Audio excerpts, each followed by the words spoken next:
August 2, 1947.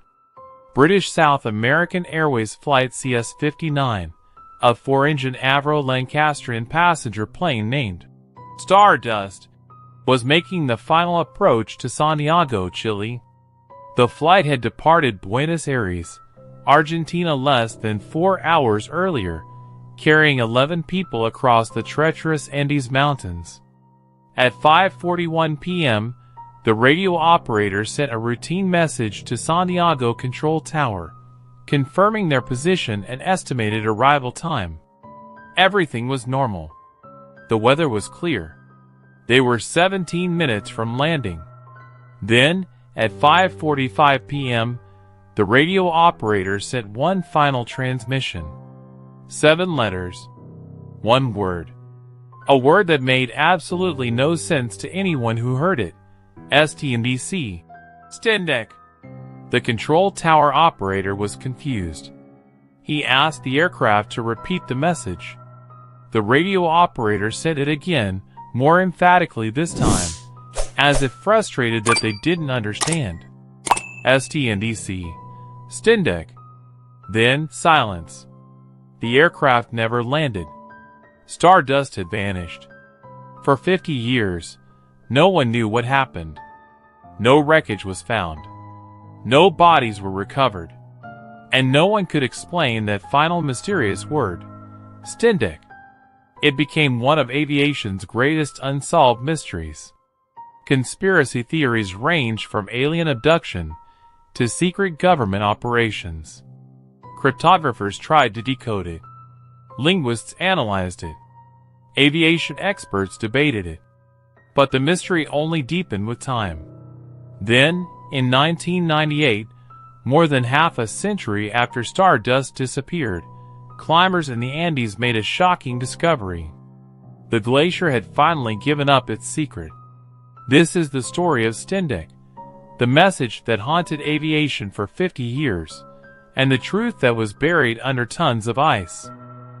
Stardust was an Avro-Lancastrian, a civilian version of the famous Lancaster bomber that helped win World War II. After the war ended, many military aircraft were converted for civilian use. The Lancastrian was one of them. It had 4 powerful Rolls-Royce Merlin engines, the same engines that powered the Spitfire fighter, and could carry up to 13 passengers. It was fast, reliable, and perfect for long-distance routes across oceans and continents. British South American Airways operated several of these aircraft on routes connecting Europe with South America, pioneering commercial aviation in the post-war world when international air travel was still a luxury reserved for the wealthy and adventurous. On August 1, 1947, Stardust departed London Heathrow for Santiago, Chile, with planned stops in Lisbon, Dakar, Natal, Rio de Janeiro, and Buenos Aires. It was a marathon journey spanning multiple days, and thousands of miles across the Atlantic Ocean and down the length of South America. The crew was highly experienced. Captain Reginald Cook, age 29, was a former Royal Air Force pilot with extensive wartime bomber experience flying dangerous missions over occupied Europe. First Officer Norman Cook, no relation to the captain, was equally qualified, having flown military missions during the war. Radio Officer Dennis Harmer was a trained Morse code operator who had served in the Royal Air Force Volunteer Reserve and had years of experience sending and receiving coded messages under pressure. Flight engineer Donald Checklin and navigator Hilton Cook rounded out the 5-man crew. These weren't amateurs learning on the job. They were seasoned professionals who had survived the most dangerous flying conditions imaginable during World War II.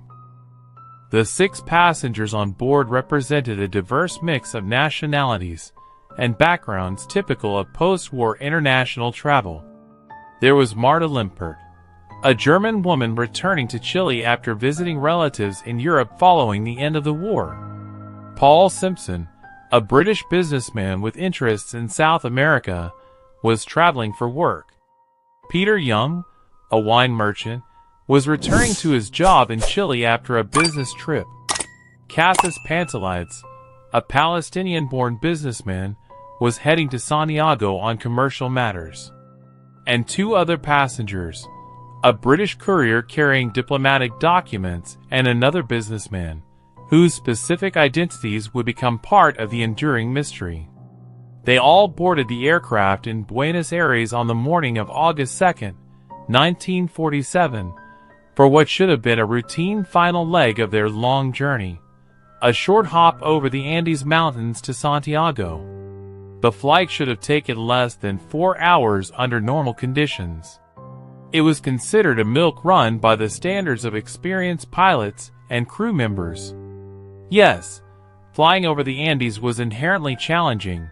The mountains rise to over 22,000 feet, and weather conditions can change rapidly without warning, creating dangerous turbulence and icing conditions.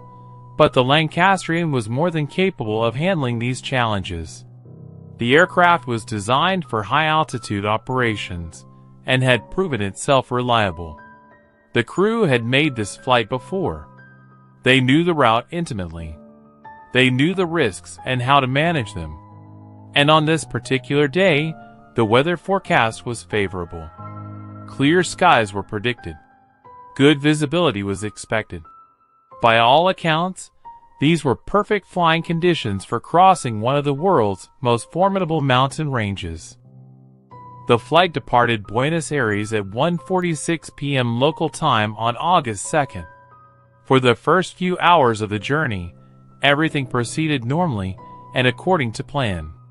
The aircraft climbed steadily to its cruising altitude and headed west toward the towering Andes Mountains that form the natural border between Argentina and Chile.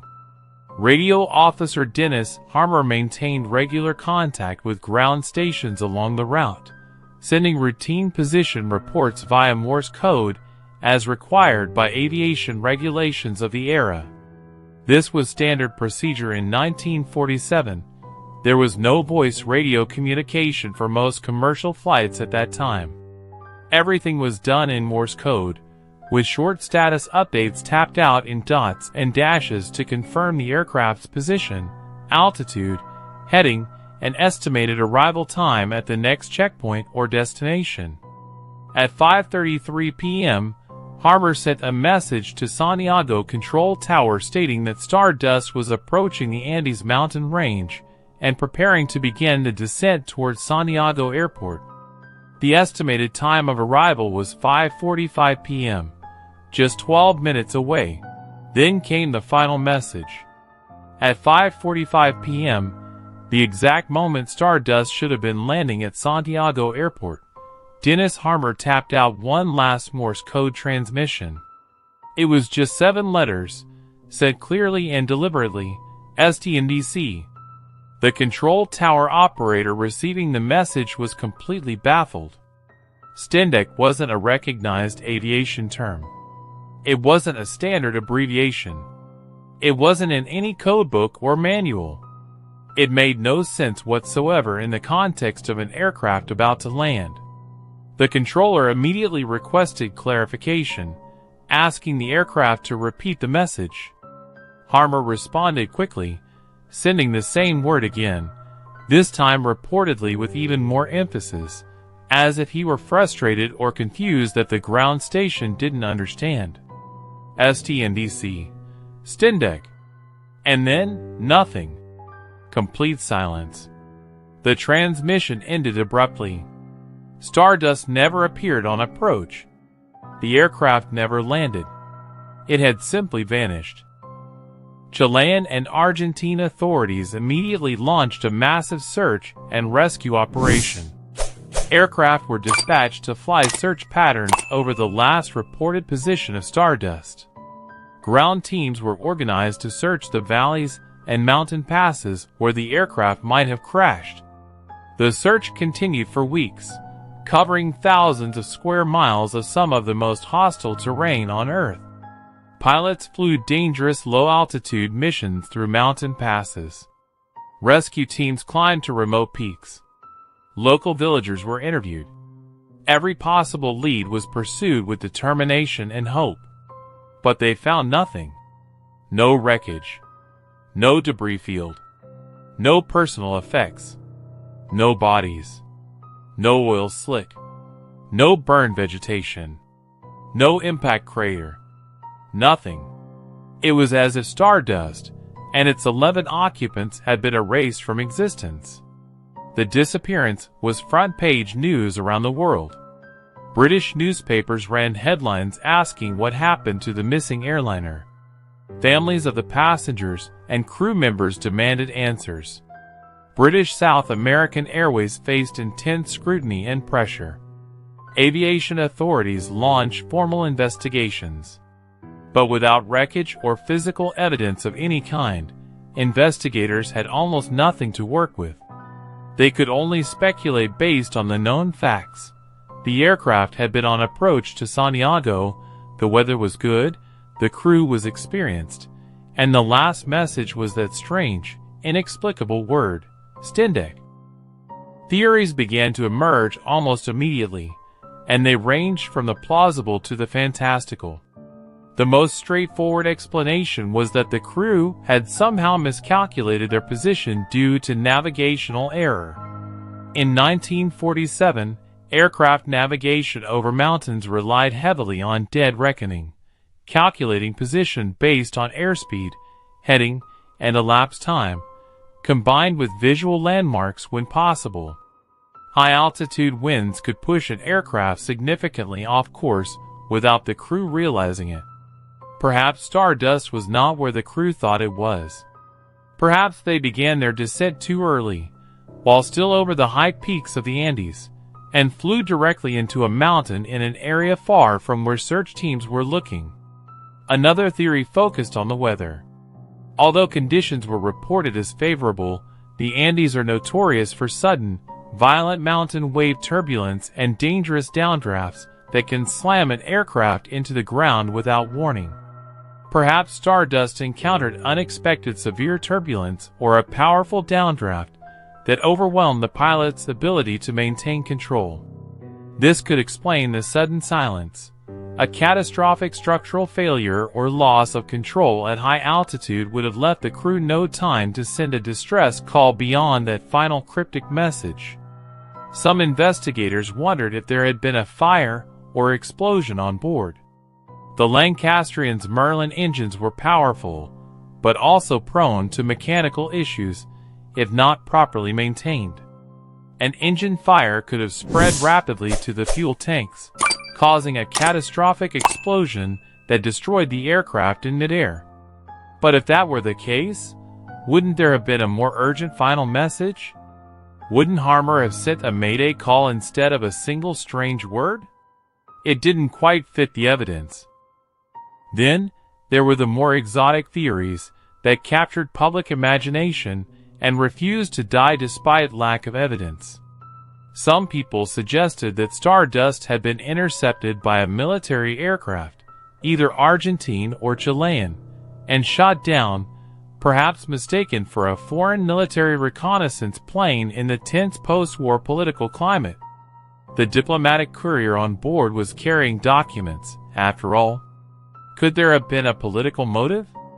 Others pointed to reports of unusual weather phenomena in the area and speculated about extreme atmospheric conditions that could have caused the aircraft to disintegrate.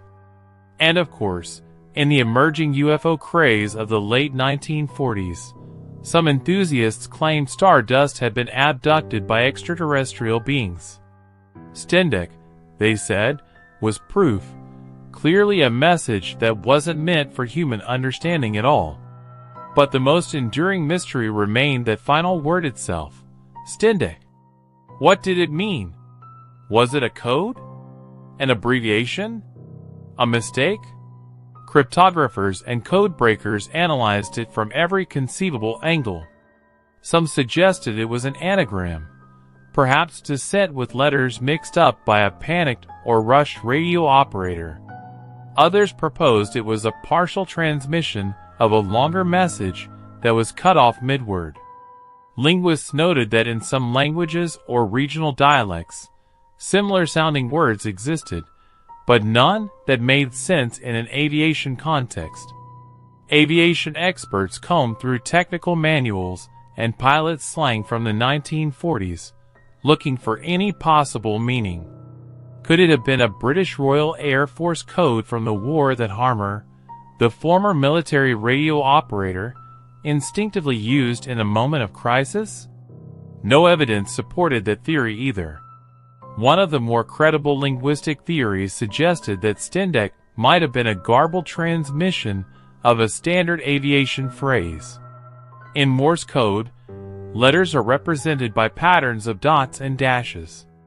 If atmospheric conditions caused interference, or if the rad. As the years passed and the mystery remained unsolved, stardust became aviation folklore. It was discussed in books about unsolved mysteries. It appeared in documentaries about paranormal phenomena. It was taught in aviation safety courses as an example of the importance of clear communication and the dangers of mountain flying. Families of the victims held memorial services without graves to visit. British South American Airways eventually merged with other carriers and ceased to exist. But the question remained, hovering over the story like a ghost. What happened to stardust?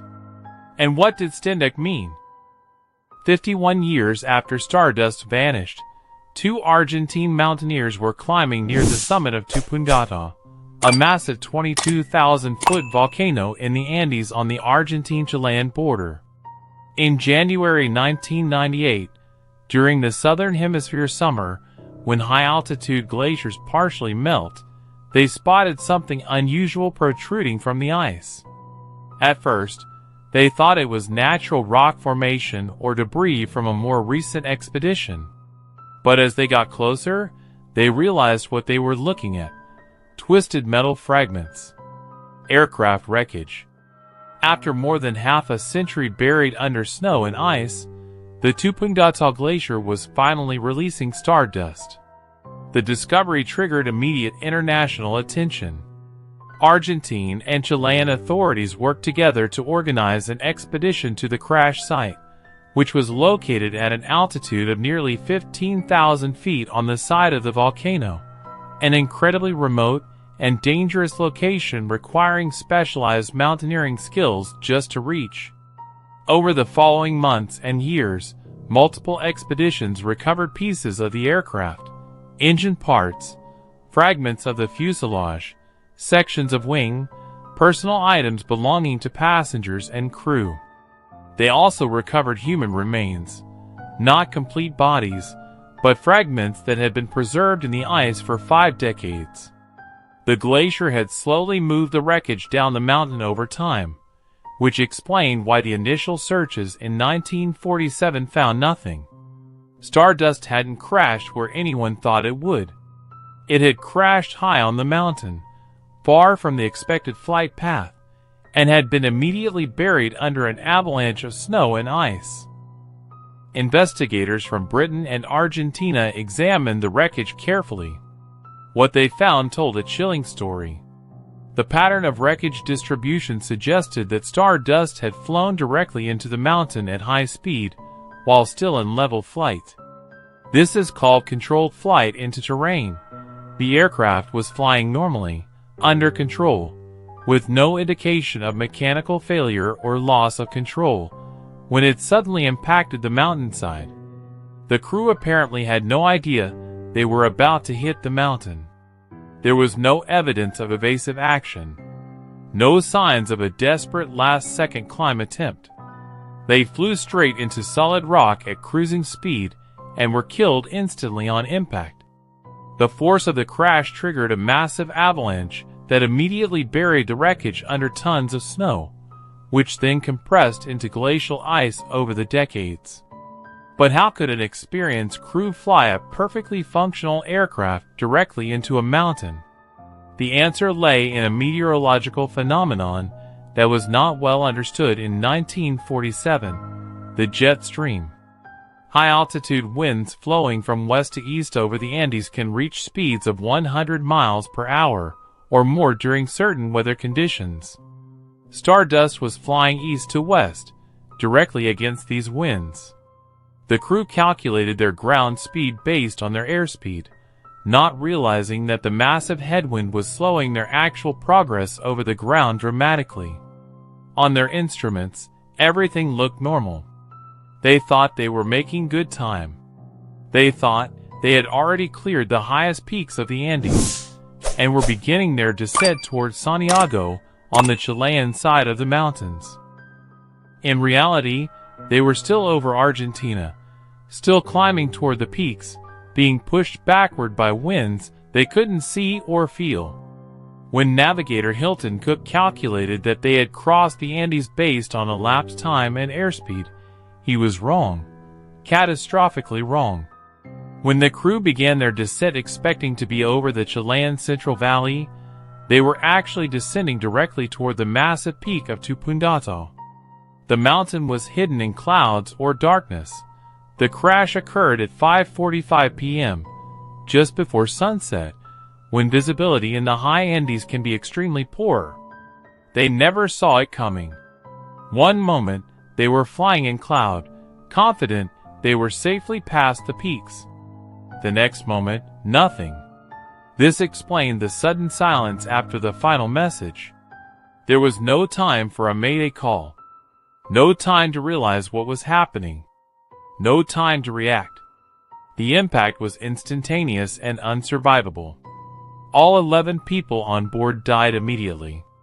The aircraft disintegrated on impact, and within minutes, the avalanche buried everything. For 51 years, Stardust lay entombed in ice, slowly moving down the mountain as the glacier flowed, until the warming climate finally exposed fragments of wreckage in 1998. The physical evidence solved the mystery of what happened to Stardust. But it didn't solve the mystery of STENDEC. No one has ever found a definitive explanation for that final word. The most widely accepted theory among aviation experts today is that Dennis Harmer, the radio operator, intended to send a standard sign-off message, something like ETA Santiago, or Descent, or possibly the letters STEND. The wreckage of Stardust remains on Mount Tupungato, slowly emerging from the retreating glacier piece by piece. Argentine authorities have recovered what they can, but much of the aircraft is still there, frozen in time. In a way, it's a time capsule, a snapshot of post-war aviation preserved under ice for 5 decades. The passengers' suitcases, the crew's equipment, personal effects that tell stories of lives interrupted mid-journey. All of it buried on a mountain that few people will ever see, marked by a word that no one can fully explain. STENDEC. Whatever Dennis Harmer meant when he sent that final message, it doesn't really matter anymore. What matters is that 11 people died, 51 years passed before anyone knew why, and their story became a permanent part of aviation history. Stardust and its mysterious final word remind us that even in our modern world of technology and certainty, some mysteries persist. And sometimes, the truth takes half a century to emerge from the ice.